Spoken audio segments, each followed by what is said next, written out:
me for standing in your sunshine, lady. Let me parlay with you for the one time, lady. I can promise it'll be a fun time. I ain't tryna run game or hit you with the sublime, lady. What's good, people? It's your favourite white boy, Jay Fresh here. Now, in this music game, sometimes you can connect with that artist, really connect. I thought I was the only guy who rated water this highly.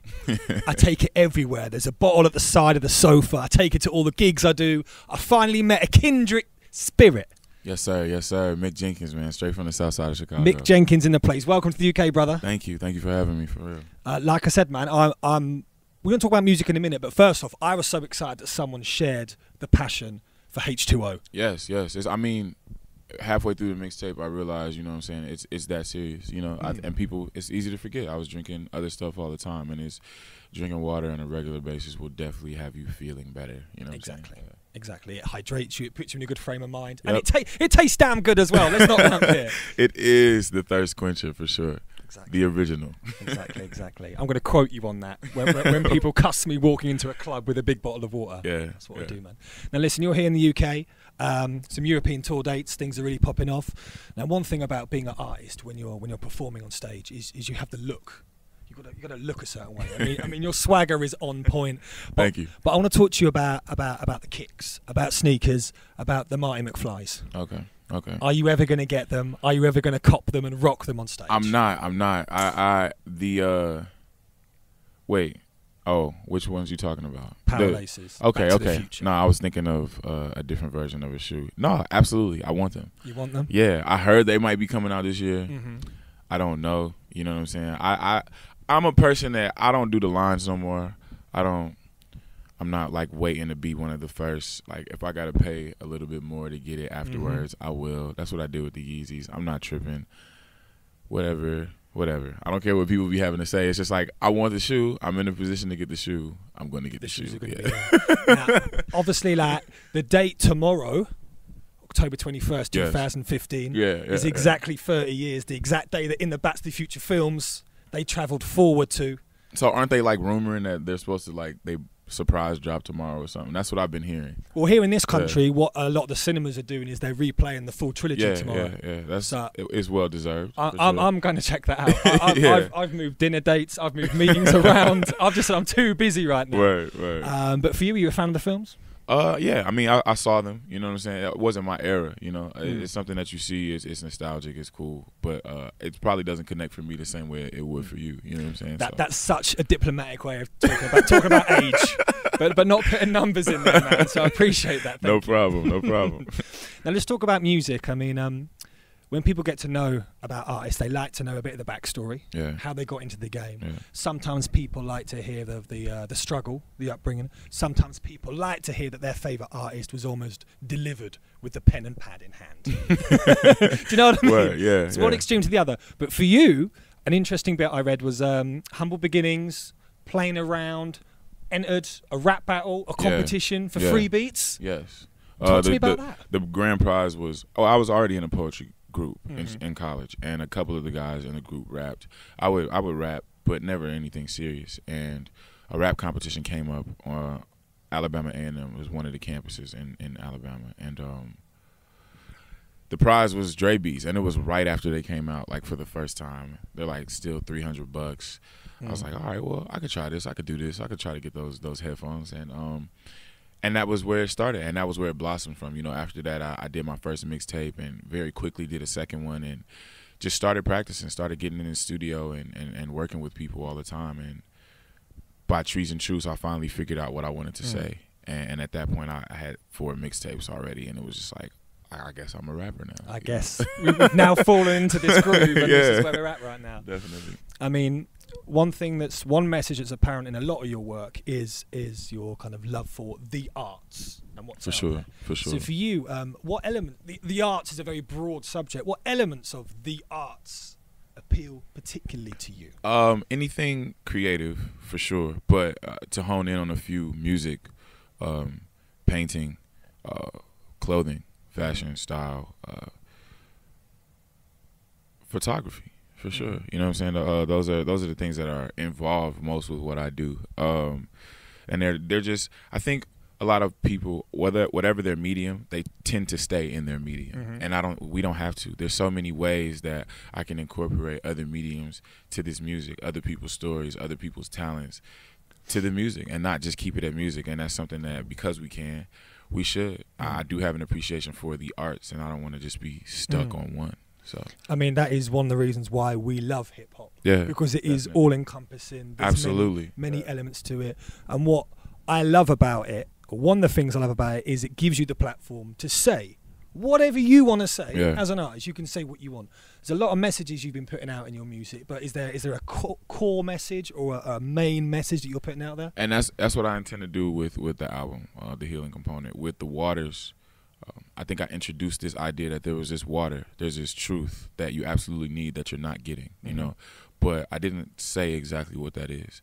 And the healing component goes on to explain that. And the healing component is actually love. You know what I'm saying? I think if you look at a lot of the world's problems, there's just a lack of love. There's a lack of God's love. There's a lack of brotherly love.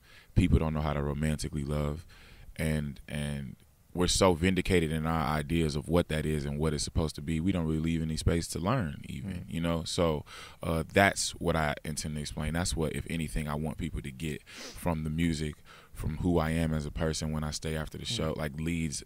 And this is what I usually do. I stay after the shows and like take pictures and say what's up to everybody. I speak to everybody. Like, I try to have conversations with people. I look people in their eyes. I just try to show people genuine love. Like, I think it's very easy.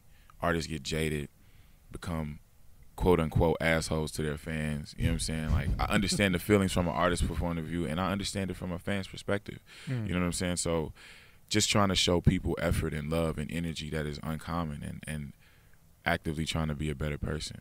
So basically, I said a lot, but basically, go for it. I want people to receive some love. I want to make them think differently than what they usually do.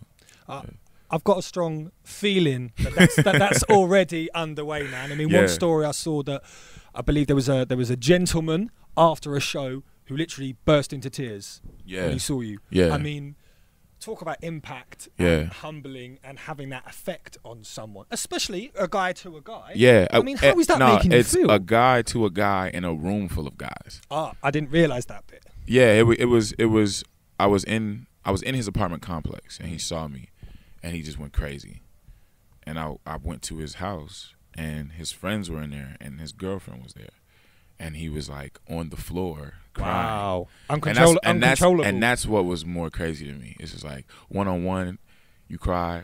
I mean, that's extreme, but whatever. You know what I'm saying? But in front of your friends and your girl, it's just like, to not care at that moment. It's just like, that's love. Like, that's easily the wildest fan that I've seen. Did it make you slightly uncomfortable, or was it all just appreciative? It was overwhelming. It was appreciative. I wasn't uncomfortable. It was crazy overwhelming, because this is before Waves has come out. You know what I'm saying? Like, this is still 2014, you know, and it's just like, wow. Like, wow, you know. That was overwhelming for sure. No, that's a crazy story. I've heard nothing like that myself in all the years of interviewing, so that's a story to remember, man.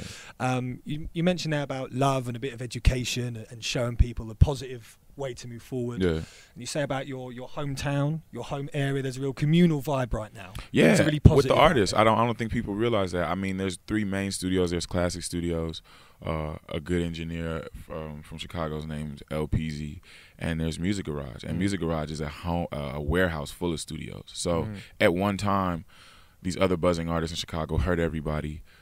Myself, On God, and then Peoples were all on the same floor. You know what I'm saying? So it was just like bouncing from place to place. And I would see Alex Wiley. I would see Vic Mensa and Tokyo leaving the practice room. I would see Chance getting ready to take off for a show. I've seen GLC. I've seen Fredo. You know what I'm saying? Just all types of artists. That's like a community center right there. Even if we're not here for each other, I can, on any given day, walk out and see you walking into your spot, or walking into the practice studio, or coming up to Classic. And it's just like, so in that way, it's very ready and able to collaborate, whether that just be on ideas, whether that be on music, just being in the space with these other people who are making this music and making an impact.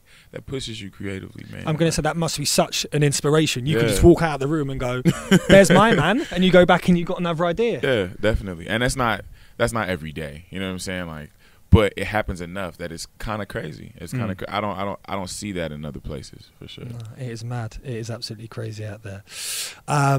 A couple of questions I'm going to ask you, a little bit away from music, before we talk about the album. Fame. What does fame mean to you, and do you think you're famous? I'm relatively famous. People definitely recognize me on the street in every city that I am in. In Chicago, it's way more than anywhere else. But anywhere else, if I'm out, if I'm in a populated area, downtown, you know what I'm saying, like, I'll easily be recognized by one or two people maybe. You know, I can expect to be recognized at this point. Like, I'm stopped being surprised. Like, oh, wow, I'm in Seattle and somebody, like, I've stopped being surprised. But at this point, there's maybe like one, two, maybe three people. But I wouldn't call myself famous. You have to put the relatively in front of it. Like, I'm relatively famous, I guess. You put the caveat in there. I see like, that. But I don't. Fame, it's very easy to get distracted and blinded by fame. Fame is not important. You can't use fame for anything other than being famous. You know what I'm saying? Like, you can have a lot of followers and you might be able to turn that into something monetary for you, but like something like tangible, like the fame is not. Fame is hype. You know what I'm saying? And it can be taken away from you. What are you famous for? That's usually the question that follows someone acknowledging the fame. And that's what I'm more focused on, is what I'm famous for. That's what I concentrate on. When I see people, I try to take the opportunity, I try to take advantage of the fame and show people that people like me are real people. I look you in your eye, I shake your hand, I'll stop and talk to you if I'm not busy. We can have a real conversation. I don't want to only talk about myself. You know what I'm saying? Like, these are things that's part of who I am anyway, but it's something that I actively try to show fans because this is not what they see. This is not what they receive from artists, from people that they're fans of. This is not what I receive from people that I have come into contact with because I make music now. And it's just like, I'm like beneath them. And that's how people treat people. You know what I'm saying? That's how artists treat fans. That's how celebrities treat fans. So I actively try to show them something different and kind of combat that idea, that those stigmas that come with fame. Yeah. No, I love that, man. I mean, that jumped in my head because I saw an old clip on Facebook earlier of Jay-Z, who was jumped on the subway to go and do one of the shows, and obviously he's got all the guys around him, people going crazy, and he sits on the subway and there's an old lady there, and she has no idea who he is. And she turns to him and is like, oh, hello. Like, oh, are you famous? And he's like, oh, I do okay. What are you doing? Oh, I do music. Where are you going? To do a show. Oh, what's your name? Jay. Oh, nice to meet you. Right. So again, that real humble vibe, man. Exactly. Absolutely love that. I do okay. That's funny. I make music. I do a few bits here and there. Success. How do you quantify success? I still haven't really figured it out yet. I think right now, the space that I'm in, I think success is being content, finding contentment. You got to be doing a bit of what you love, man. If you're not doing what you love at a satisfying enough amount or frequency, you're not successful. You know what I'm saying? I think there's people who have the Beamer and the white picket fence and the good job and who just aren't happy at the root of everything that they're doing. You know what I'm saying? They're not happy. And I wouldn't consider that successful. You understand what I'm saying? We're not here to sustain ourselves. We're not here to be here forever. We're not here just to exist. You know what I'm saying? You have to make something of life, and it's got to be more than the shit that is draining you every day, you know? So I consider finding a space. I consider myself successful. I don't have a ton of money. You know, things always look better than what they are. You know what I'm saying? But I'm able to sustain myself. I'm able to live. I'm able to travel, doing what I love to do.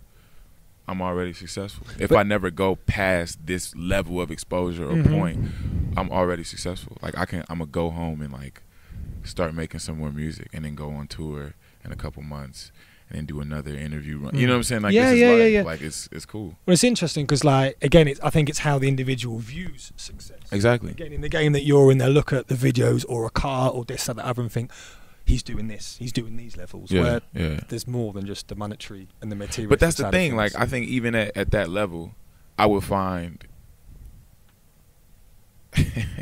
I say I think because say it, no, man. But people no, I feel know. you. But I always acknowledge those things. I say I think because I don't know, but I just find the spice of life to be in more simple things. Like you know what I'm saying. Like for all the baller things that I have done, you know what I'm saying. Like it was more fun when we went jet skiing.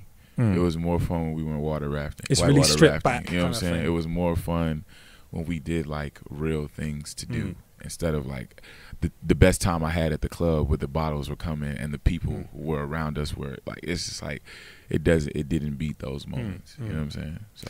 And let's bring it back to music now. On the way, 2016, I believe, the Healing Component. Yes. Is that a definite 2016? Absolutely. I've been working on it. I've been done with Waves since about April, and I immediately went straight into the Healing Component. And like I said, it's aimed to be more specific. You know, you couldn't say exactly what every song on the Waters was about. Rather, every song on the Waters touched on a lot of different things. And with the Healing Component, I plan to get really specific. I'm going to talk about beauty. I'm going to talk about helplessness. I'm going to talk about fear. I'm going to talk about happiness. I'm going to talk about love. You know what I'm saying? Like, and you'll be able to say this song is about this and this song is about this, and really understand it in that way, which further expounds on the idea that I put out there with the Waters. That's the thing. Waters is the project that's available right now. Yes, absolutely. I mean, it's from where you were before to where you are now. I can see that you've put a little bit more focus on the instrumentation. Exactly, and that's what Waves does. It was focused on the instrumentation, and the healing component will be that instrumentation matched with the conceptualization of the Waters and trying to bring it all home. Okay, sure. That sounds wicked, man. We're looking forward to it. Thank you. One final question. I know that in your formative years, you were influenced musically by legends of the game: Sade, Erykah Badu, Jill Scott. Your contemporaries. Are there any people out there at the moment who you mentioned the situation back home in the studio, bumping into your fellow artists? Definitely. Anyone else out there at the moment who is giving you that extra bit of inspiration? James Blake. There's a girl that I just heard last month. Her name's Raven Lene. She's actually also from Chicago, but her music is crazy. I hit her up immediately after I heard it with the DJ Khaled, another one face. You know what I'm saying? Like, we need another one, yo. Was it a video call? Was it? No, it was a whole. No. It was a Instagram DM actually. Okay, I hit her with the face. Like, man, we need another one. The project was great. Raven Lene, James Blake, Sango. Sango, I got put onto a lot of Sango recently, and I was not hip. He's definitely pretty dope and very inspiring. So those three have been in a rotation in the last couple of weeks. Wicked, man. Wicked. Listen, thanks for joining us today. Thank you. Really appreciate that. I know it's a crazy time with the European tour dates, and I'm going to let you get back to your cake and your crisps and your bottle of water. Thank you very much, man. Thanks for having me too.